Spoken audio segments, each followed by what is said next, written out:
त्यांनी सर्व्हिस केली, सर्व्हिसमध्ये सेवा निवृत्त झाले. मित्रांनो, चळवळीमध्ये काम करीत असताना ज्या वेळेस एखादा माणूस आपल्या कुटुंबाचा एक जबाबदार व्यक्ती असतो आणि त्या व्यक्तीच्या मागे जर कोणी त्याला सहकार्य करणारा, सपोर्ट करणारी जर कोणती व्यक्ती नसेल तर तो माणूस एकतर चळवळीमध्ये यशस्वी होत नाही किंवा तो भ्रष्टाचारी होतो, तो लाचार होतो. त्याच्या गरजा भागवण्यासाठी त्याला लाचारी स्वीकारावी लागते. म्हणून अण्णासाहेब तुमच्या पाठीशी तुमची पत्नी खंबीरपणे उभी होती, तुमचे भाऊ खंबीरपणे उभे होते. आज तुमचे मुलं, तुमच्या मुली, तुमचे पुतणे हे सुद्धा खंबीरपणे उभे आहेत, ज्याच्यामुळं तुम्ही या चळवळीमध्ये चांगली भरारी घेऊन जाता. एकटा माणूस कोणती यशस्वी चळवळ करू शकत नाही.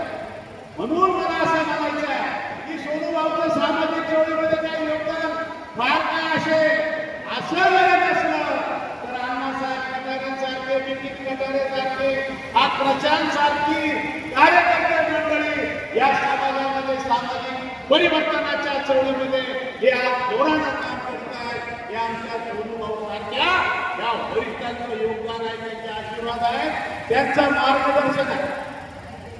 मी त्यांच्या पत्नीचा उल्लेख, मी महिलांसाठी बोलतोय. जरा तुम्ही 2 ते 3 मिनिटात मी माझं बोलणं संपवणार आहे. परंतु ज्यावेळेस ज्या वेळेस महिलांची संख्या जास्त असते त्या वेळेस अण्णासाहेब महिलांसाठी काहीतरी बोललं पाहिजे.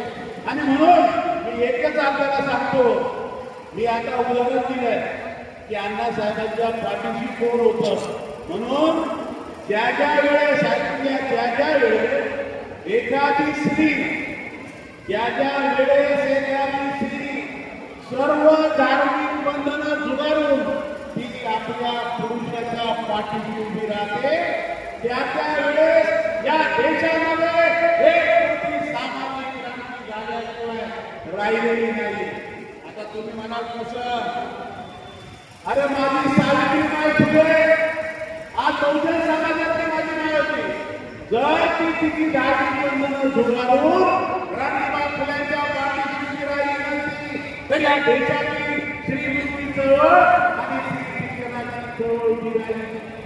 आणि म्हणून माझी सावित्रीबाई गगनकोटे हे राहून त्यांच्या पतीच्या पाठीशी उभी राहिली आणि या देशामध्ये एक नवीन सामाजिक क्रांती झाली. आज ज्याने माझ्या पुढे खुर्चीवर बसलेले आहे ही माझ्या सावित्रीबाईची पुण्य आहे. दुसरं उदाहरण तुम्हाला सांगतो, माझ्या माता रमाईची. माझी माता रमाई शिक्षण म्हणजे असेल, परंतु आपले पती परदेशामध्ये शिक्षणासाठी गेले, त्यांना पैशाची संच जाते. माझी माता रमाई देवाला लावून, शेर कापून जे काही 2 पैसे मिळतील तेवढ्याशी गावात त्यांना पैसे पाठवून त्यांच्या शिक्षणाला माझ्या रमाईने मदत केली आहे. मला सांगा, त्या काळात माता रमाई जर बाबासाहेबांच्या पाठीशी भावनिक आर्थिक उभी राहिली नसती तर आज या देशाला एवढा मोठा परतावा पडली, या देशाच्या घटनेच्या शिल्पकार आणि आमचा मुक्तीनाथा आम्हाला भेटला नव्हता. म्हणून माता रमाईने सुद्धा धार्मिक बंधनं झुगारून, म्हणजे एकेकाळी माता